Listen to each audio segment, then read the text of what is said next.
planejamento, ele é algo fundamental na vida de qualquer pessoa, porque é o planejamento que nos permite chegar onde a gente deseja, né, onde a gente precisa chegar. Então, eu vou começar aqui com uma sigla bem simples que todo mundo sabe, CEP, né? Mas essa sigla eu vou propor: consciência, ensino e prática. Sim. Primeira coisa para você ser bem-sucedido aí, você tem que se educar. Então, você tem que ter consciência de que é importante você lidar com as suas finanças, lidar bem com as suas finanças, né? Então, isso é a primeira coisa. Você tem que ter essa consciência, tem que se conscientizar, se convencer disso. Segunda coisa, ensino. Você tem que procurar conhecimento. Você tem que procurar se treinar, se habilitar para poder fazer uma boa administração financeira, lidar com aquilo. Para aquilo, né, que é para ser bênção, não se torne um problema para a sua vida. Exatamente. Então, aprender para lidar bem. E por último, a questão da prática. A gente tem que ir para a ação, né? A gente tem que praticar, a gente tem que fazer. A palavra diz a respeito dela mesma, ela fala que a gente não pode ser só ouvinte, tem que ser praticante da palavra, né?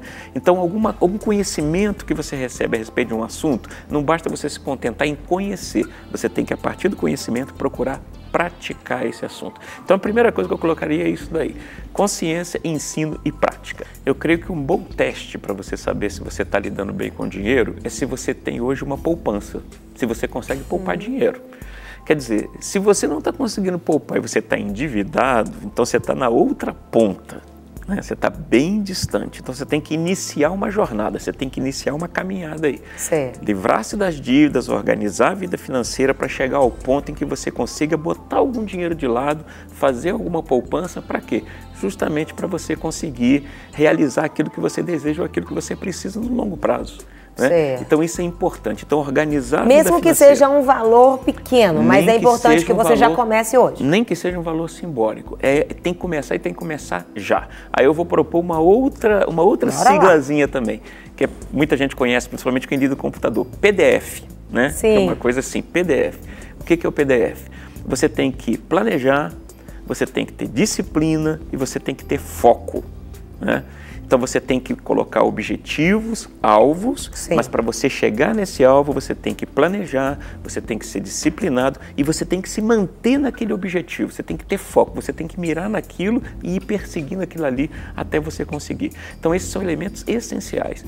Então, se você é uma pessoa que você tem dificuldade de planejar, eu vou dizer para você o seguinte: não tem não. Muitas das vezes a gente fica assim, meio, sabe, com reserva. Esse negócio de planejar eu não consigo. Todo mundo planeja o tempo inteiro. Quando você saiu de casa hoje, antes de você sair de casa para vir aqui... Eu planejei meu dia? Você planejou seu dia. Você planejou a roupa que você ia vestir, você planejou a condução que você ia pegar, o tempo que você ia demorar para chegar aqui, você sabia o horário que você tinha que chegar, então você planejou o horário que você tinha que acordar. Tudo isso é planejamento. Planejamento é algo intuitivo, a gente faz sem perceber. O que você tem que fazer a partir de agora é falar assim: não, eu dou conta de planejar sim, então eu vou começar a planejar, porque planejar é você estipular os passos que você vai dar para chegar em algum lugar. Então, planejamento é fundamental. Disciplina também. É algo fundamental. Porque senão frustra. Senão frustra. Você planeja e não cumpre e você vai desanimando. Exatamente. Então, é um compromisso que você tem consigo mesmo. Você tem que procurar se disciplinar, né? Você saber que você tem que fazer uma determinada coisa, você tem que tomar determinadas ações, determinadas atitudes para você chegar onde você está. E a última coisa é a questão do foco. Você não pode ficar atirando em tudo quanto é direção. Você tem que estabelecer um alvo para você e ir dando os passos e ir mirando naquele alvo, vendo aquele alvo, enxergando aquele alvo e trabalhar nesse sentido. Às vezes a pessoa coloca um alvo, mas no meio do caminho ela começa a desviar, né? Ou então, quando ela começa, por exemplo, a poupar um dinheiro, daqui a pouco ela está tirando para fazer outras coisas. Não, se você se determinou a um determinado objetivo, se você tem um determinado alvo, continua naquele alvo até você cumprir. Procura não desviar o recurso para outra coisa. Mantenha-se ali. Então, a questão da poupança, de você separar um valor e começar a investir esse valor, porque você tem que investir esse dinheiro também, porque senão ele perde poder de compra, né? Contra a inflação. Então, você poupar e começar a investir é fundamental. E você tem que fazer isso, e aí eu coloco até um desafio para o telespectador, entendeu? Nem que seja ele começar com um valor simbólico. Nós temos aí 5 meses para encerrar o ano. Coloque como meta, nem que seja você poupar R$100, que seja R$20 por mês, não importa. Comece a fazer isso para que você esteja criando o hábito de poupar, né? Agora, seria interessante você colocar uma meta mais para frente. Você trabalhar, por exemplo, para você economizar pelo menos 10% da sua renda líquida. Sim. Né? Seria interessante. Mas, num primeiro momento, o importante é poupar qualquer valor para você se habituar a fazer isso. Uma pergunta, né? A pessoa que está endividada hoje, como ela pode fazer para ela, né, tentar diminuir essa dívida? Ela faz um financiamento, não faz, pega ali para poder pagar. Qual que é a atitude que ela deve tomar? Então tá, algumas atitudes que ela deve tomar. Primeira coisa, ela tem que conhecer o tamanho dessa dívida. Então muitas vezes a pessoa está endividada, ela já está no momento... Tem que ser mensurável. Agora, tem que ser mensurável. Ela já está agora numa situação que ela está achando que não dá conta, já está começando a entrar em desespero. Não, calma, calma, tranquilo. Respira fundo. Respira fundo, vamos lá que tudo tem saída. Né? Então primeira coisa, vamos começar a escrever o que você está devendo, para a gente saber o tamanho dessa dívida. Você tem que saber o tamanho da dívida. Primeira coisa que você tem que fazer. Segunda coisa que você tem que fazer, você tem que parar de fazer novas dívidas. Ué, mas que é isso, pastor? A pessoa já está endividada, ela vai fazer... Isso é muito comum. A pessoa está endividada, está cheia de dívida e continua fazendo outras dívidas. Não, ela tem que parar de fazer dívida. Tem que parar. A questão de você fazer um financiamento, você tem que tomar um cuidado. Qual que é o cuidado? O pastor Márcio costuma falar muito isso. Você não faz dívida para pagar dívida, e é uma verdade. Porque isso, às vezes, inclusive, é uma armadilha. A pessoa faz uma dívida para pagar, no meio do caminho ela pega aquele dinheiro e usa para outra coisa, porque ela se endividou mais. Então, a priori, você não faz dívida para pagar uma nova dívida. A não ser que você esteja trocando uma taxa de juros mais alta por uma taxa de juros mais baixa. Aí é uma coisa até que você pode fazer, né? Então, se você está pagando hoje um juro muito alto e você vai fazer um novo financiamento para reduzir essa taxa de juros, aí é interessante você fazer. Sim. Mas, em princípio, a ideia é você não fazer novas dívidas. É outra coisa que você tem que fazer também. E a última coisa que você deve fazer, pelo menos das primeiras medidas que você tem que tomar, que são as mais urgentes, é você fazer um orçamento, quer dizer, você começar a enxergar onde é que está indo o seu dinheiro mensal e você começar a cortar aquilo que é supérfluo e viver só do necessário. Essas três medidas aí, elas são fundamentais, né? Entendi. Então, você procurar escrever tudo aquilo que você está devendo, listar tudo, não fazer novas dívidas e começar a cortar aquilo que é supérfluo e viver só do básico. Aí eu pergunto, e o famoso cartão de crédito? Então, o famoso cartão de crédito. O famoso cartão de crédito. Então, você tem que procurar... Dividir 12 vezes, 10 vezes, dá uma alegria. Mulher dá uma alegria no momento que compra, né? Aí no momento de pagar começa a dar tristeza. Né? O ideal, existe uma situação ideal, uma situação real na vida de todo mundo. Né? Qual que é o ideal? O ideal é você viver sem o crédito. É você guardar o dinheiro e você só comprar quando você tiver o dinheiro para comprar. Essa é a situação ideal. Sim. Mas a situação real muitas vezes não é essa, até porque as pessoas, de repente, ela está fazendo compra no supermercado com cartão de crédito. Sim. Ela está comprando a compra do mês com cartão de crédito. Então, o que você tem que fazer? Começar devagarinho a diminuir essa dependência do crédito. Se hoje você está gastando no supermercado, por exemplo, R$300, R$400 para fazer uma compra, você estipula, não, eu não vou gastar mais 400, eu vou gastar 350.